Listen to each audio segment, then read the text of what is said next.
یا کرنسی اس کے برابر یا مال تجارت،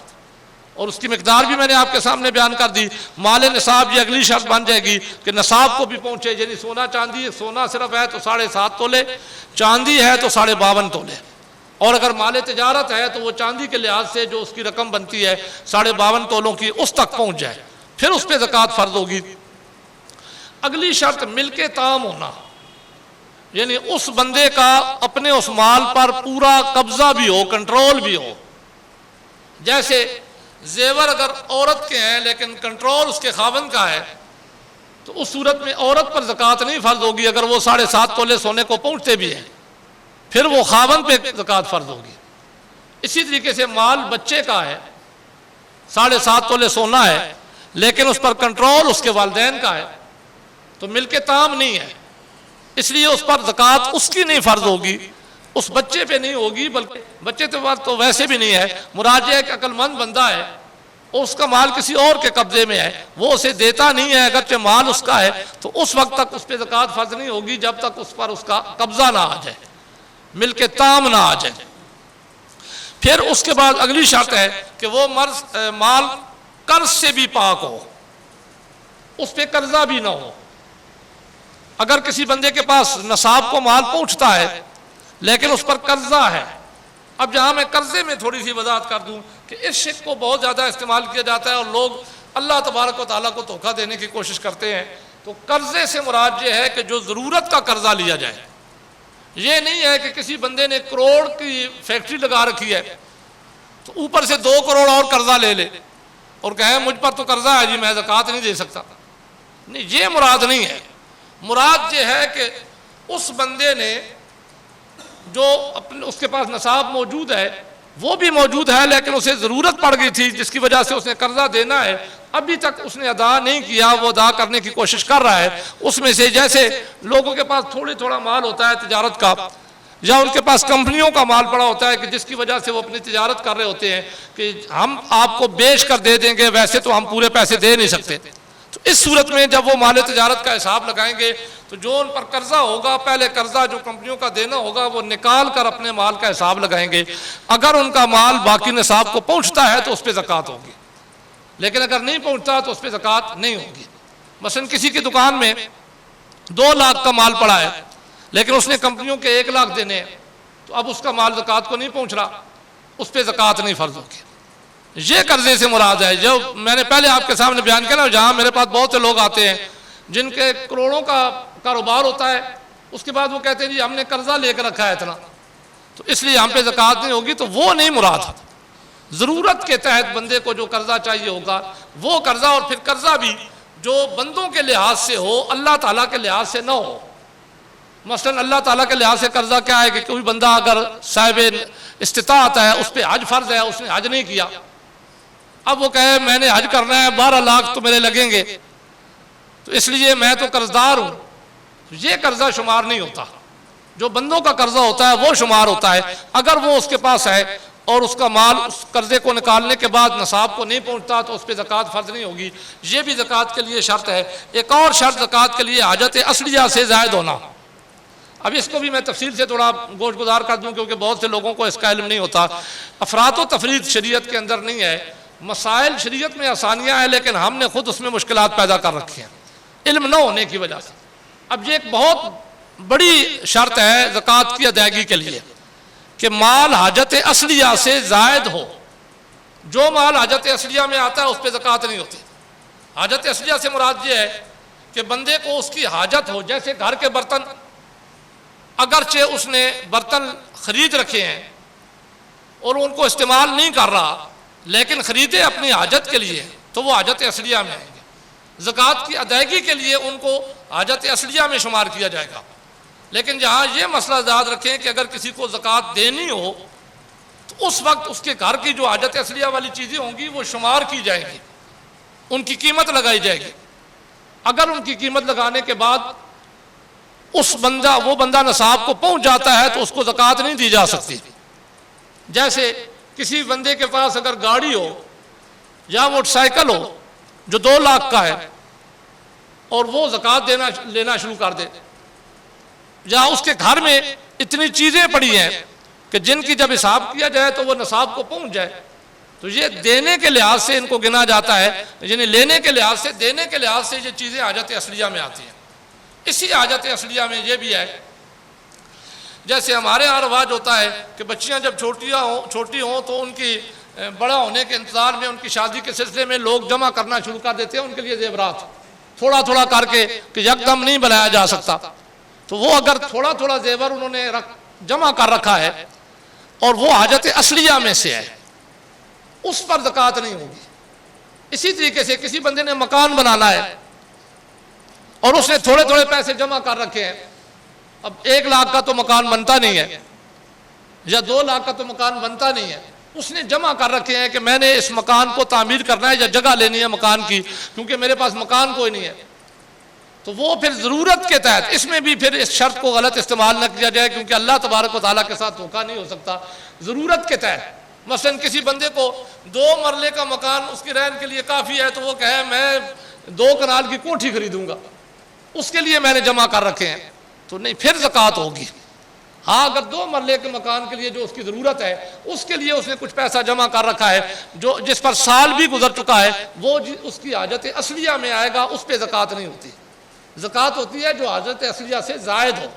یہ اگلی شرط ہے زکوٰۃ کی فرائض کے لیے۔ پھر اگلی شرط، اب زکوٰۃ ادا کرنے کے لیے جو شرائط ہے ذرا وہ بھی سن لیں، یہ تو میں نے شرطیں آپ کے گوش گزار کر دی۔ زکوٰۃ ادا کرنے کے لیے بھی 2 شرطیں ہیں۔ ایک شرط یہ ہے کہ زکوٰۃ جس کو دی جا رہی ہے اس میں نیت کرے، اگر زکوٰۃ دیتے ہوئے زکوٰۃ کی نیت نہ ہوگی تو زکوٰۃ ادا نہیں ہوگی۔ دوسرا، اس کو مالک بنائے، جس کو زکوٰۃ دے رہا ہے اس کو مالک بنائے اور اصل مال کا مالک بنائے۔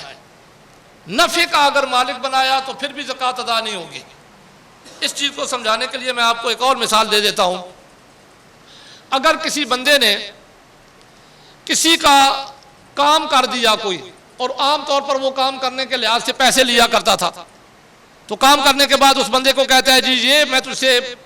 پیسے نہیں لیتا، زکوٰۃ کی نیت کر لی، تو یہ نفع ہے، اصل مال نہیں ہے، اس سے زکوٰۃ ادا نہیں ہوگی۔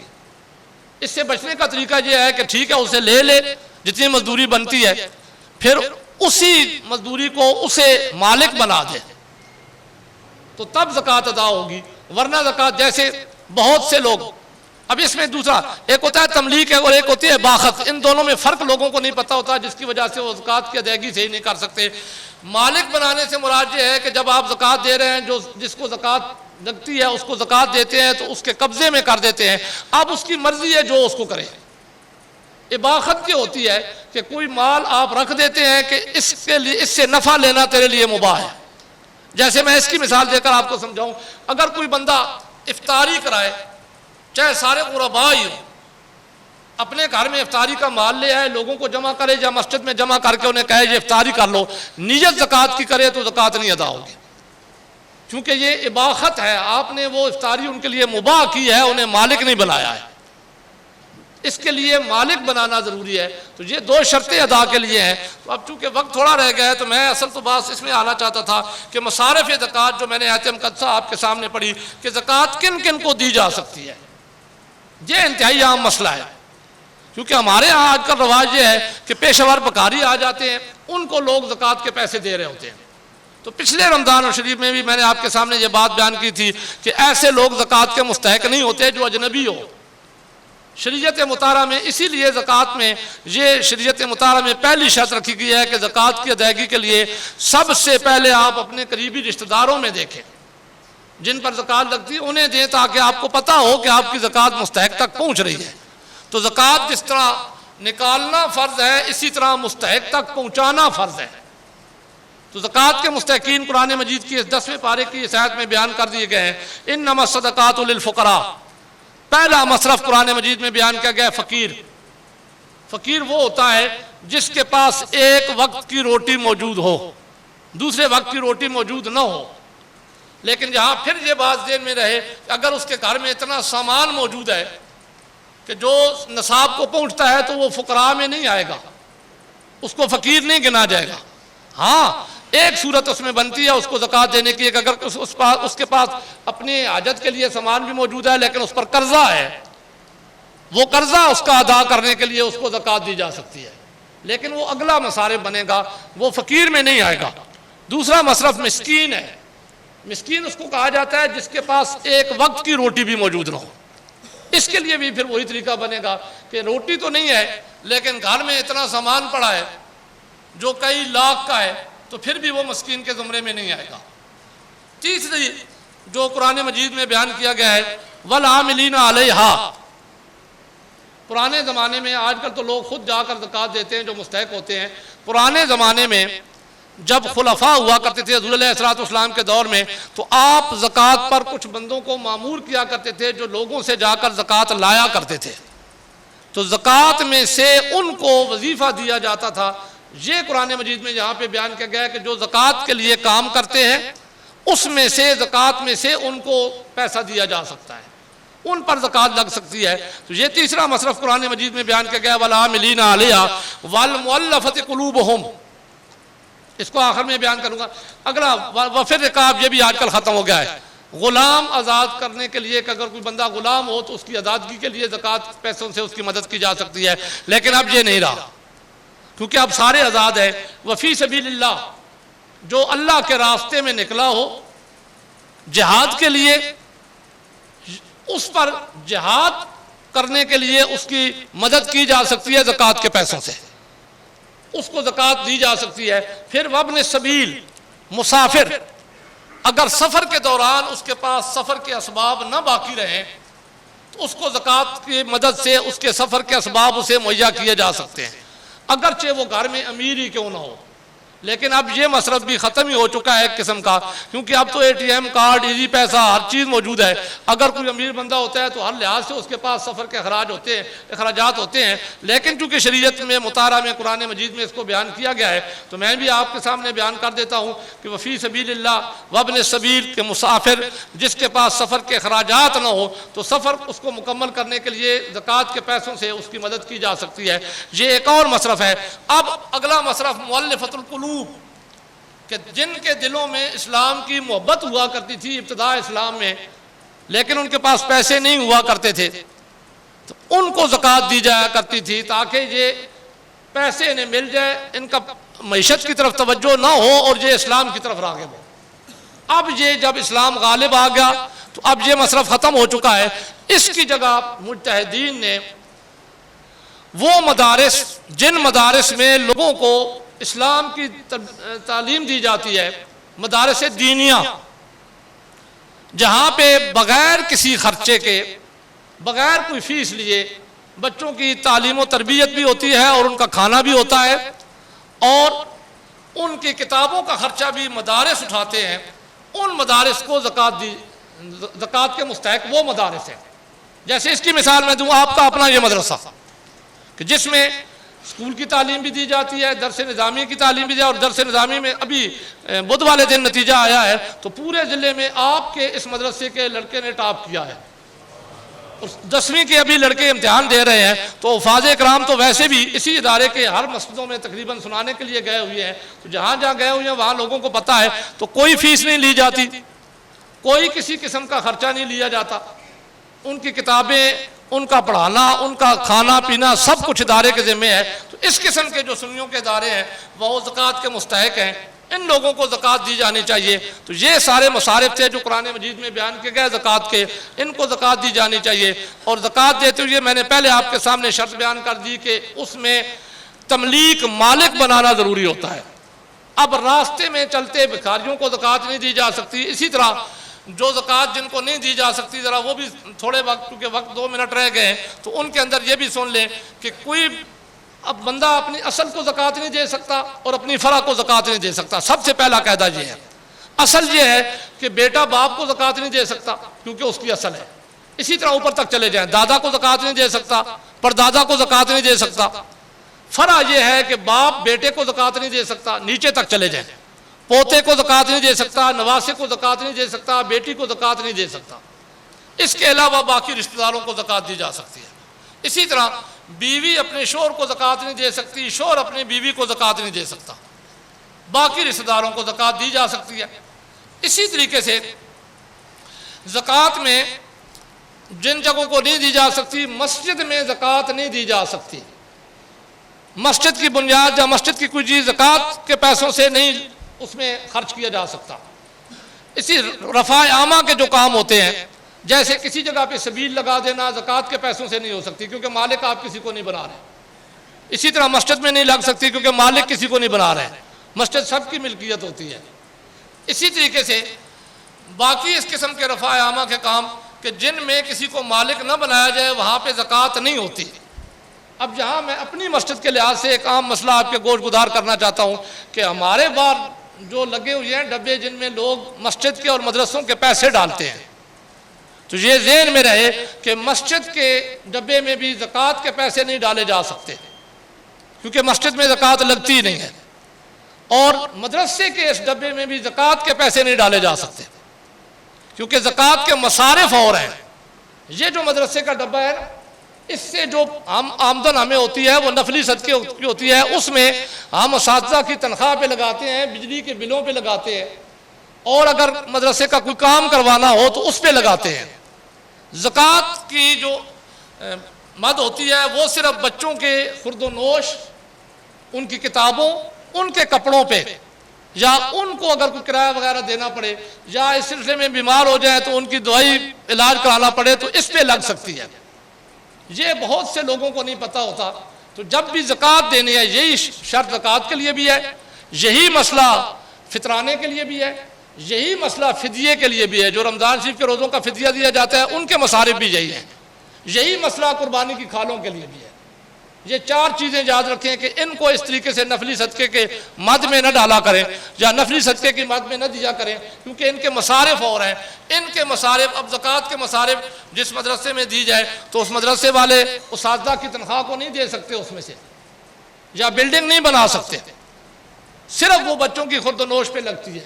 تو لہٰذا جب آپ زکوٰۃ دیں، ظاہر ہے یہ ادارہ آپ کی توسط سے چل رہا ہے، تو جب زکوٰۃ دیں یا فطرانہ یا صدقہ فطر تو مدرسے کے اندر آ کر دیں اور ساتھ بتائیں کہ یہ زکوٰۃ کے ہیں، باقاعدہ رسید لے کر جائیں تاکہ پتہ چلے کہ زکوٰۃ کے ہیں اور زکوٰۃ کی مد میں ان کو خرچ کیا جائے، تاکہ زکوٰۃ دینے والے کی زکوٰۃ اللہ تبارک و تعالیٰ کی بارگاہ میں اس فرض کے لحاظ سے پہنچے اور اسے اس فرض کا ثواب ملے اور اس کا فرض ادا ہو جائے۔ اللہ تبارک و تعالیٰ عمل کرنے کی توفیق عطا کرے۔ وما علیہ البلاغ۔